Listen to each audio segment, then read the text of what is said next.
What's going on, guys? It's Jimmy here. Welcome to our daily show where we discuss everything going on here in our country that you need to know about on a daily basis, including money, investing, the stock market, the fourth stimulus package update, and stimulus check update. If you haven't subscribed to our YouTube channel yet, make sure to click the subscribe button down below. It's completely free to do so. And remember that new videos come out here every day at 10 a.m., 3 p.m., and 8 p.m. Eastern Standard Time. And we have a special guest appearance here at the end of this video for a special birthday. So make sure to watch all the way to the end of this video. I want to let you guys know that there's more than 60 tons of ground beef that has been recalled and could potentially make you sick. So you definitely want to know about this. Here are the details. Approximately 120,000 pounds of ground beef products have been recalled due to possible E. coli contamination. According to the USDA website, Lakeside Refrigerated Services of Swedesboro, New Jersey, announced that it is recalling beef after the problem was discovered during routine testing of imported products produced between February and April 8th. That's when it was produced, though. They just announced this, okay?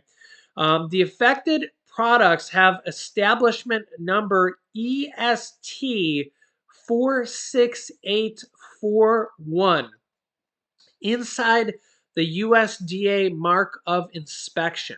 Okay, EST 46841. These items were shipped to retail locations nationwide. Nationwide. Okay. Most people infected with the bacteria develop bloody diarrhea, vomiting, and the infection is usually diagnosed by testing a stool sample. Vigorous rehydration and other supportive care methods are the usual treatment, though antibiotic treatment is generally not recommended. Consumers who have purchased these products are urged not to consume them and should throw them away or return them to the place of purchase for a refund. Yeah, so hopefully nobody has that, but if you do, either throw it away or take it back to the store and get a refund. And make sure you don't buy any that has that on the label when you go to buy any new beef. So keep that in mind here as well. Next up here is White House Senior Chief Economist Jared Bernstein on the state of inflation here, on what the White House says about it. Check this out. If you think of the economy and the inflation that we're experiencing as the combination of very strong demand, an historically strong labor market, very solid household balance sheets, strong demand meeting insufficient supply, there are two ways to address that. And again, I'm speaking about this from the perspective of the Council of Advisors. So, you know, this is economic analysis. So you have demand, you have supply. Our idea has been to try to bring supply up to meet strong demand. The Fed kind of works the other way. And how do we do that? Well, one thing we want to make sure is that labor supply continues to grow in the job market. I think it's actually one of the most important variables in the economy right now. And we actually have a very solid and somewhat underappreciated trend in that regard.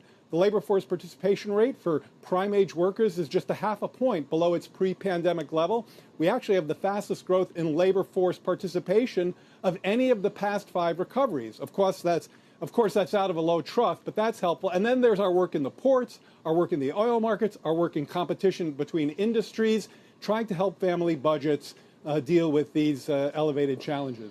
Let me ask, do you think the wage inflation that we've seen to this point has peaked? Are we going to see, demand for higher salaries start to come down from here or not?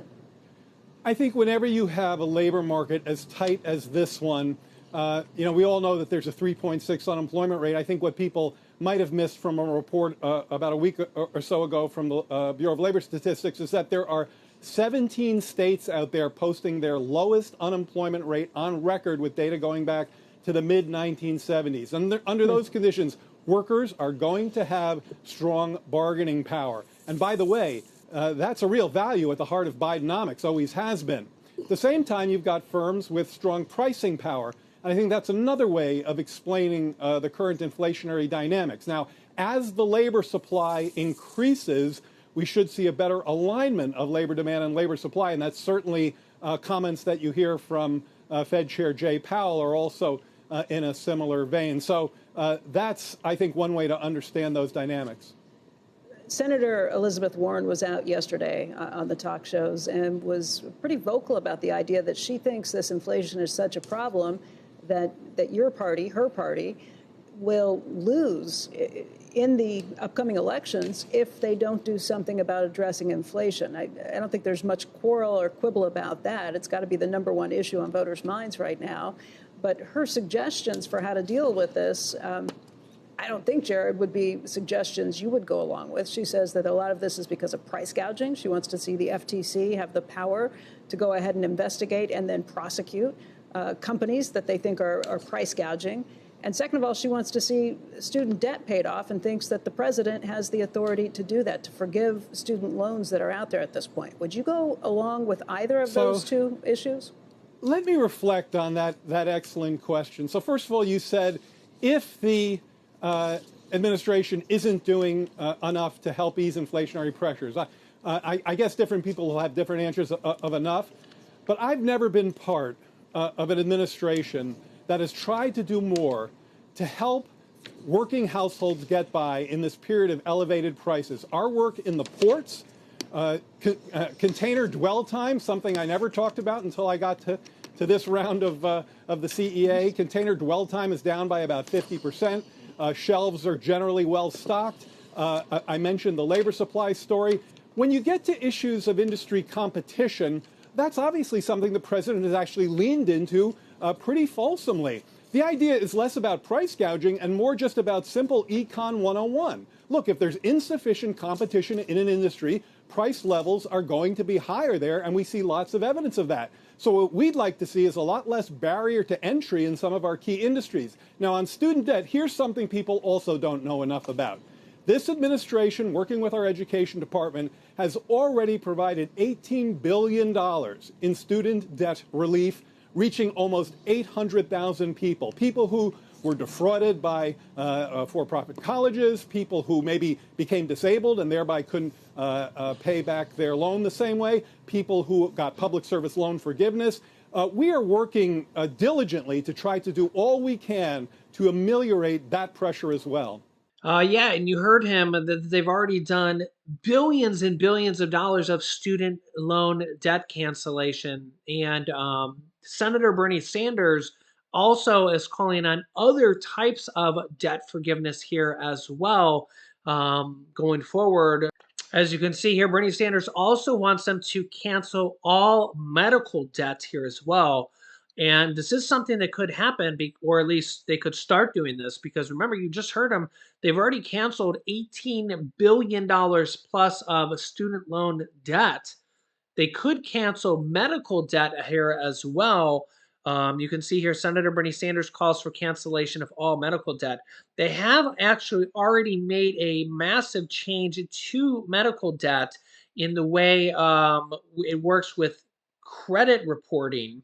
You can see here from CNBC or NBC, most medical debt is coming off credit reports starting this summer from all three major credit reports, TransUnion, Experian, and Equifax. So this is a major, major change that has happened here as well. And a lot of congressmen and congresswomen said that medical debt shouldn't even be a thing because if you get sick and you can't pay your bills, that I mean a lot of other countries that healthcare is a right. So this could be another thing that could happen in the future as well. And we could see other types of debt cancellation here, potentially here. Other things that have been talked about are IRS tax forgiveness, property tax forgiveness, as well as credit card debt forgiveness. Any type of debt forgiveness could be done through simply through the government or through stimulus packages here as well. So I will keep you up to date here as they consider this. Remember that student loan debt forgiveness used to be a fairy tale. People thought it would never happen. And you heard them, they have done over $18 billion of student loan debt forgiveness. And it's mostly for people with disabilities, people that had their schools closed on them, people that are in the public service student loan forgiveness program. And remember that stimulus checks actually used to be a fairy tale, to think that the government would just give you checks to help you, right? I mean, if we go back here many years ago, those things never existed, right? Child tax credits never existed. That you would just get checks because you have children, right? I mean, if you kind of think about that, it's kind of those things used to not exist, right? Unemployment used to not exist. That if you would lose your job, the government would just give you checks to help you through. All these programs used to not exist, right? And now they all exist. So all these programs are here to stay because the government has realized that they help people in their time of need. And now the new thing that has really just kind of come up here, really within the last year or two, are state stimulus programs, state stimulus checks. And if you've been watching my show, that those have been really passing here in massive frequency as well. Literally just here within the last day or two, Colorado just passed $400 checks per person, $800 for married couples. You will need to file a tax return for Colorado, it looks like. So I think you have until May 31st to do this. So if you don't normally file a tax return, you might want to go ahead and file one this year. So keep that in mind. Seek tax advice if you don't normally do one, but get it in for this year. For 2021 taxes. Colorado, the latest state here. A lot of different states have already passed them, like New Mexico. You can see here lawmakers have passed their checks here as well, which is for $500 to individuals and $1,000 to married couples. So basically $500 per person, or $1,000 to married couples.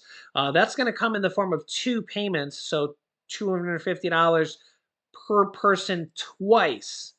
Twice. That one's passed here as well. Delaware just passed theirs here as well. $300 per person or $600 for married couples. These are all just really recent actually. So that's a $600 for a married couple here for the state of Delaware.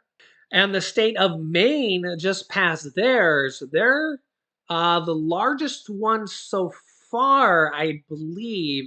Alaska's could be higher, but they've only passed theirs partially. Maine is $850 direct payments, aka checks, per person, and is now passed. And so for two people, that's $1,700. $1,700. There are a couple of states that are slightly higher. Each state is different because it depends on how much money the state has, how much money they're working with, how much debt the state has, things like that.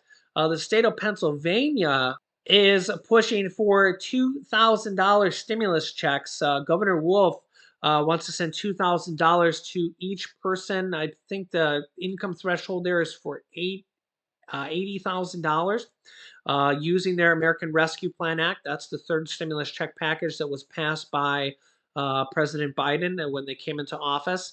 Remember that each state got over $1 billion with a B, and now the states are deciding how to send that money back to residents. Each state is a little bit different, so each state is determining how to spend the money.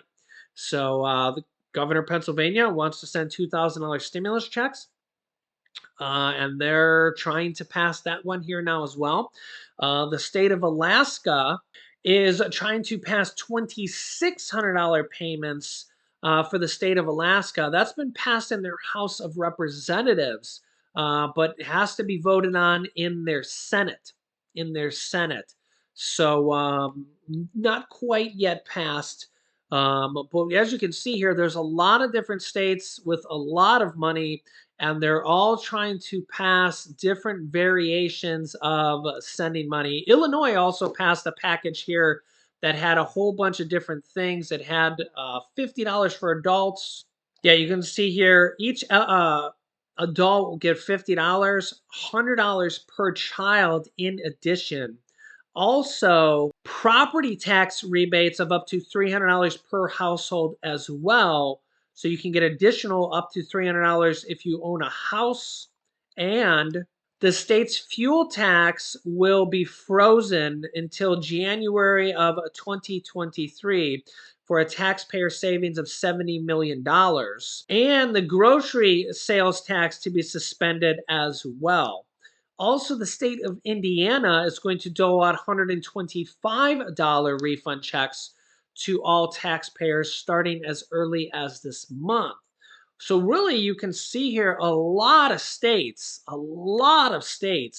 giving money back to their residents. And really, there's a lot more states that are in the process of doing this here. I'll keep you up to date here.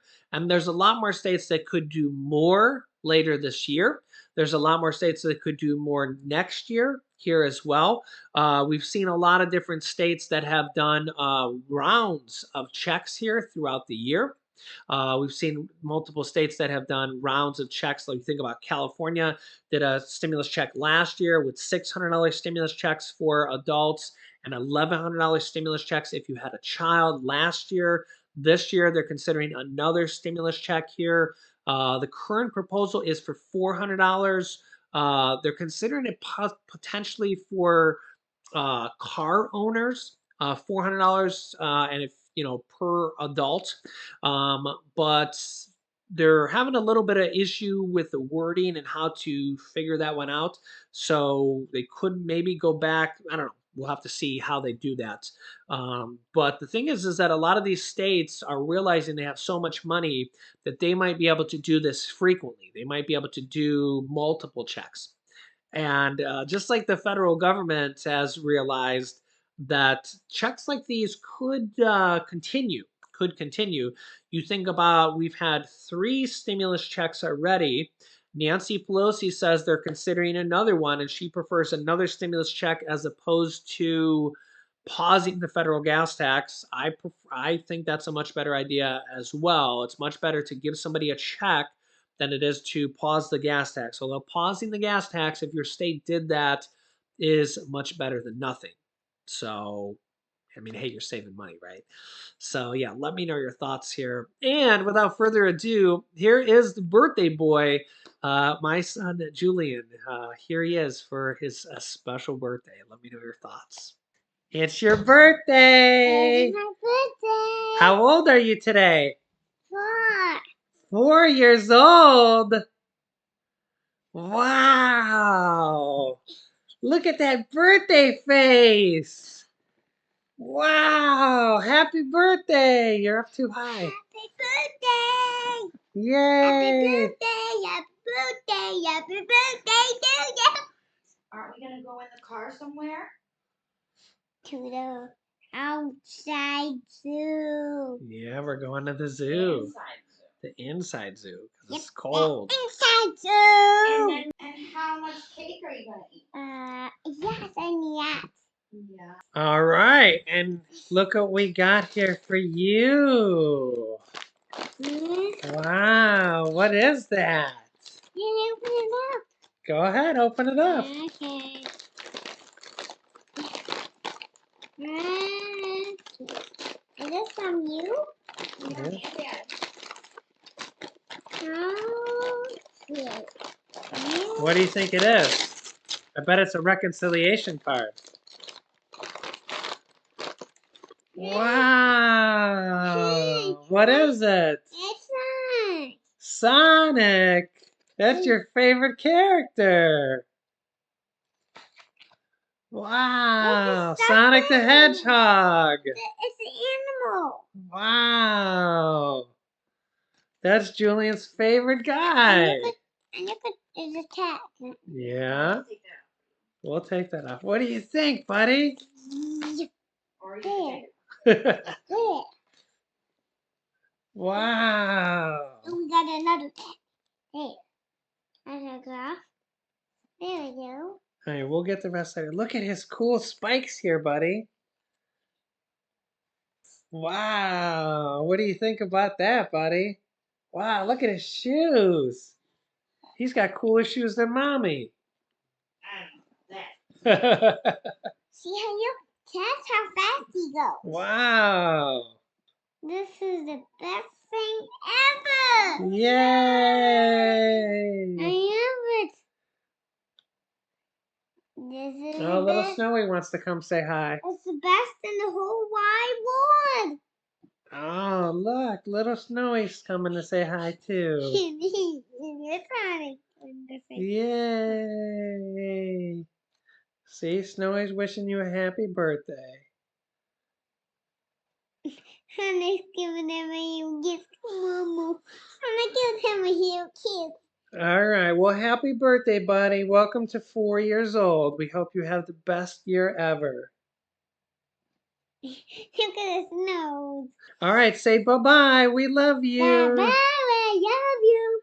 I'm going to say bye. Bye. Hank says bye too. Look at the little kitty. And say we'll see you in the next video. Okay,